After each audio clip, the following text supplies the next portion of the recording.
Um, how do you get excited for the word? Go and see the excitement. Okay. Anyway, okay, fine. So I'm going to talk about a character that most of y'all know, Joshua. You guys know Joshua? Okay. So Joshua was a young leader whom God had chosen to lead his people into the will of God. So, who was the leader before Joshua? Moses, right? So God used Moses for so many years. He used Moses to lead the people out of Egypt. They were slaves in Egypt. God used Moses to lead them out of that and through the wilderness for so many years. So God decided it was time for Moses to retire. So he chose Joshua. Joshua was like a young apprentice, like an assistant to Moses. So God chose Joshua. So can someone read Joshua 1 verse 1 to 2? After the death of Moses, the servant of the Lord, it came to pass that the Lord spoke to Joshua the son of Nun, Moses' assistant, saying, Moses, my servant, is dead. Now therefore arise, go over this Jordan, you and all this people, to the land which I am giving to them, the children of Israel. Okay, so in these verses it's clearly seen how God commissions Joshua. He gives a clear purpose to Joshua. Now when we fast forward to the chapters of Joshua, the book of Joshua, we come to chapter 6 and it talks about the wall of Jericho. Okay, so can someone read 6 verses 1 to 5? Now Jericho was securely shut up because the children of Israel, none went out and none came in. And the Lord said to Joshua, See, I have given Jericho into your hand, its king and the mighty men of valor. You shall march around the city, all you men of war, and you shall go all the city once. This you shall do 6 days. And 7 priests shall bear 7 trumpets of rams' horns before the ark. But the 7th day you shall march around the city 7 times, and the priests shall blow the trumpets. It shall come pass, and when they make a long blast with the ram's horn, and when you hear the sound of the trumpet, that's all the people shall shout with a great shout. Then the wall of the city will fall down flat, and the people shall go up every man straight before him. Okay, so in these verses we can see how clearly God was calling Joshua and the people of Israel to occupy the city of Jericho. So that was the will of God, that these people should occupy the city of Jericho. But there was one problem. What was that problem? Yeah, exactly. The wall of Jericho. So on one side we have Joshua and the people of Israel. On the other side we have the city of Jericho. And in between we have something, and that is the wall of Jericho. Okay. So that was clearly an obstacle. What do you mean by an obstacle? It's like a barrier. It's something that prevents you from, getting to the other side. Okay. So keeping aside the wall of Jericho, like, what are the general characteristics of a wall? Like, can you describe a wall? It's a weird question, but still. Okay, yeah, tell. Yeah, exactly. It's tall, then what? It is high. Okay, yeah, it's strong. Is it made of straw? No. Okay, so clearly a wall is something that is big, it's tall, it's strong. Do you think if you just put your fist through it, it'll break down? No. Okay. So the wall of Jericho is no different from normal walls. Okay, so there are 4 characteristics to the wall of Jericho. So when I say these 4 characteristics, you guys have to keep it in mind. Okay? Okay, so the first one is the wall was 17 foot high. It was so high, okay, and it was 5 foot thick, okay, a high and a thick wall which was made of solid stone. So what is the first characteristic? No, forget the numbers. It was tall, thick and made of stone. Okay, now the second characteristic, behind the walls of Jericho there was a well-trained army. The city of Jericho, there was a well-trained Canaanite army. They were armed with spears, shields, armor, and they could, they were well-trained in their art of fighting. Okay. Okay, then, yeah, so what is the second characteristic?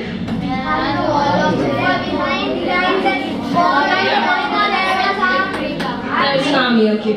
Now, the third characteristic was a pit. We learned this in last week. What's a pit? Yeah, it's like a well-like structure, right? So there was a pit which outlined the outer edges of the city of Jericho, and it was 9 foot deep. So just imagine a pit around the city of Jericho, and it was so deep. Okay, and the fourth thing was archers. You guys know what archers? You know, people with you know what's an arrow and a bow? Yeah, so those people use that sort of weapons. So there were archers on top of the wall of Jericho. So what were the four things? First, the wall was tall, strong, and made of stone. Second, behind the wall, yeah, and there was a pit, yeah, that was very deep. And lastly, there were archers on top of it. So these four things, keeping these four things in mind, this was the reality for Joshua, a young leader, and the Israelites. So in these verses, chapter 6, we see how God is telling them to go around the city 6 times, and on the 7th day, when the priests they sound the horns, you guys have to shout. So just imagine you're in Joshua's shoes. You see this big sturdy wall, you see this pit, you see these archers, and you'll be like, oh my God, are you crazy? Right? You'll be like, this is such a hopeless situation, such an impossible task. So this was a reality for Joshua and his army of Israelites.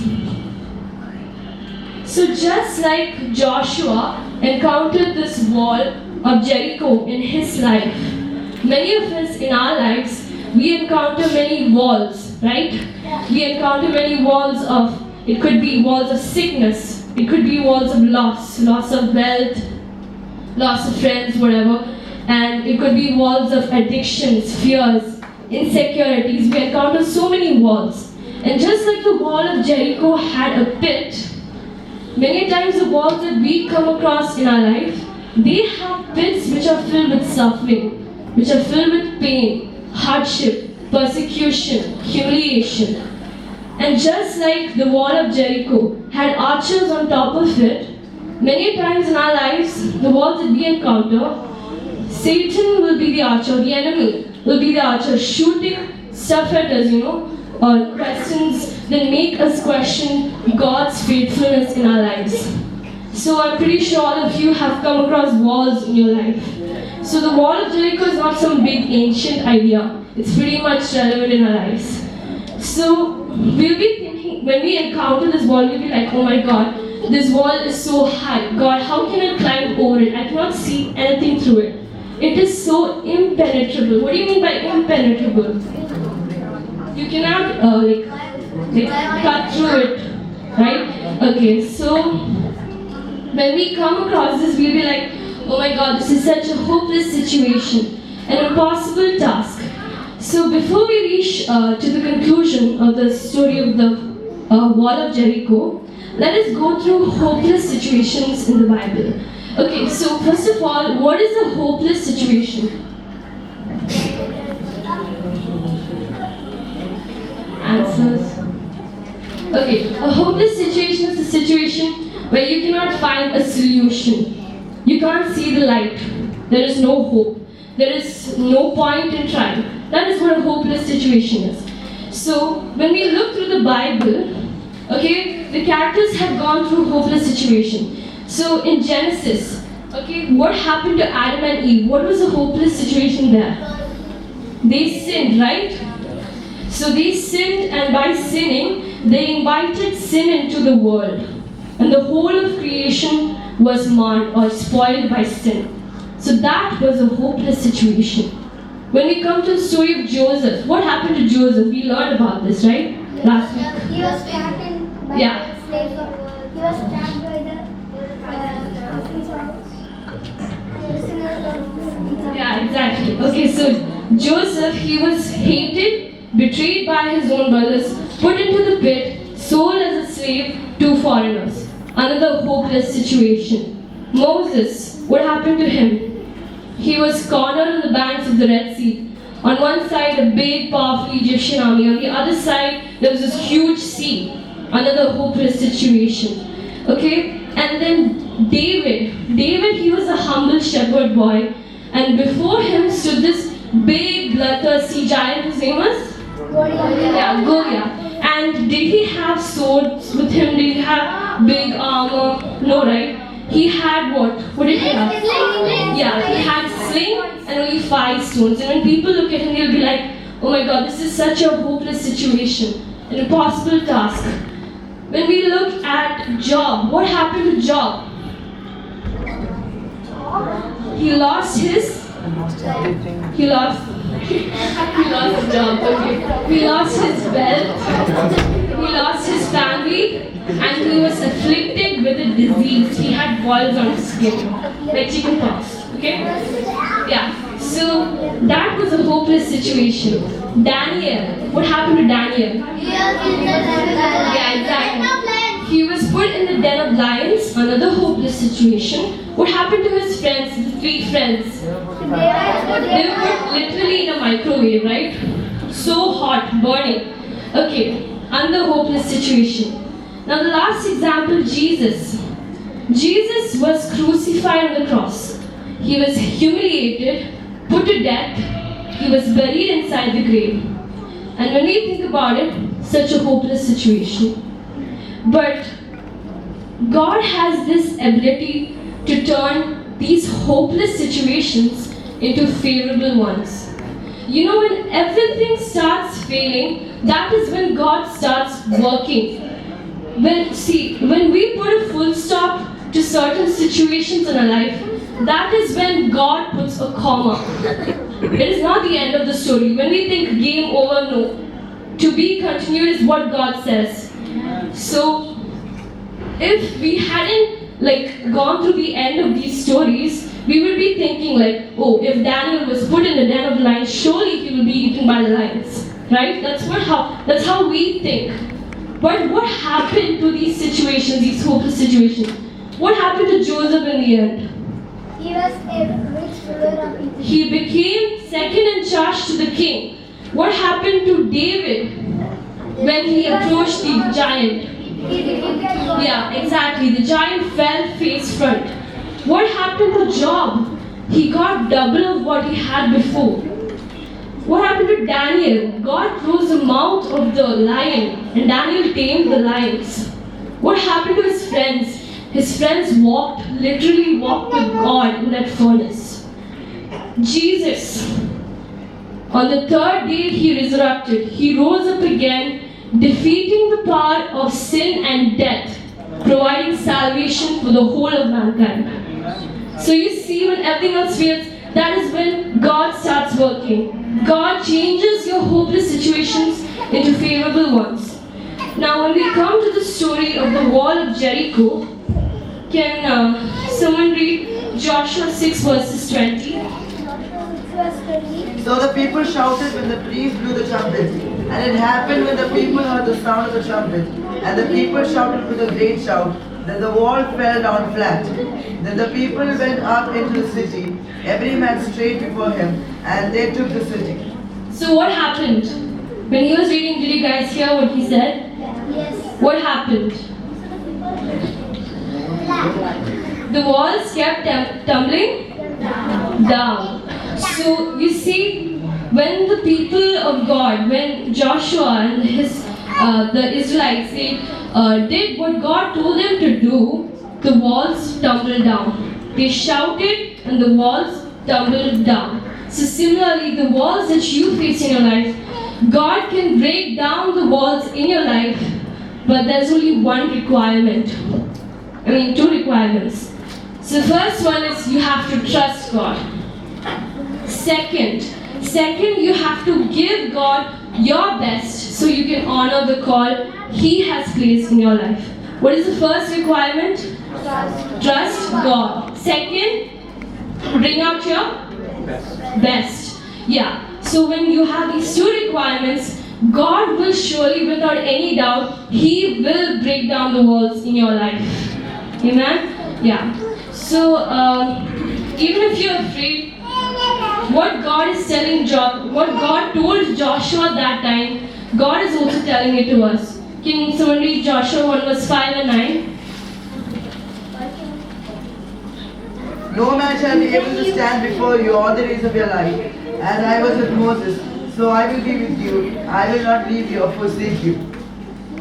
Have I not commanded you? Be strong and of good courage. Do not be afraid, nor be dismayed. For the Lord your God is with you wherever you go. So you see, God is telling and commanding us to be strong and be brave.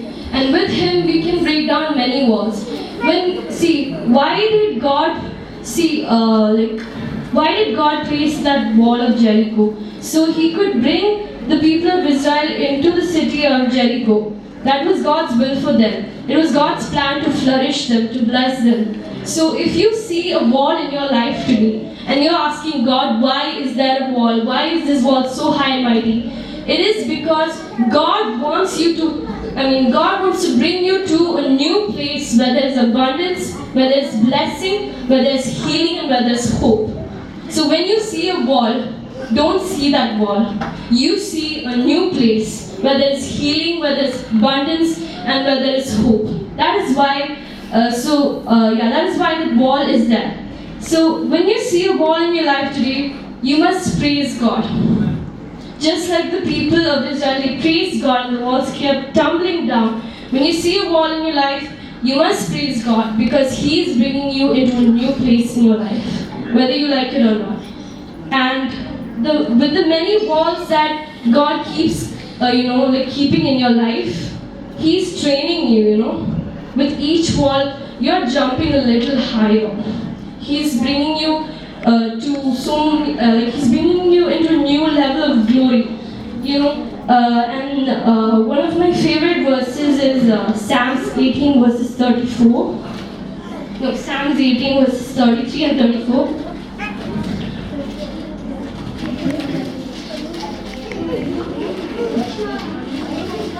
He makes my feet like the feet of deer and sets me on my high places. He teaches my hands to make war so that my arms can be bent above bronze. Yeah, exactly. So that verse has encouraged me a lot.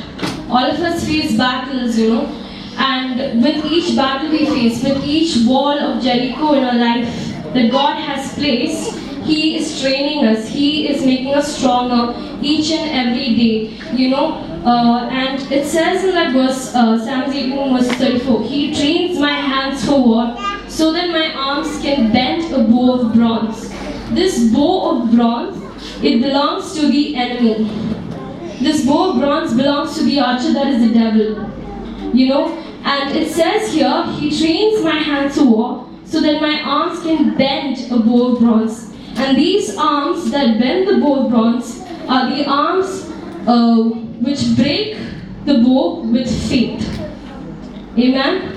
Yeah, so with each wall that God places in your life, He's training you. He's increasing your faith. He will train your fingers so that your arms, it can bend the bow of bronze. That is, the bow of bronze which belongs to the enemy. So basically to end with, all of us here in this room, we are all Joshuas. Okay? Maybe the girls, Joshua, Josh, Jocelyn's, Joshuas. Okay, so we're all young Joshuas here in this room. Okay, so God is rising up an army of so many young Joshuas for His word so that they can break down the walls in this life, in this world. So answer the call of God in your life and do not be afraid to break down the walls. So even if you forget whatever I said before, one thing to take away I can say is, if you're willing to trust God, He will break down the walls in your life. So that is something you have to keep in your mind. God can break down the walls in your life if you trust Him. Okay, that's it.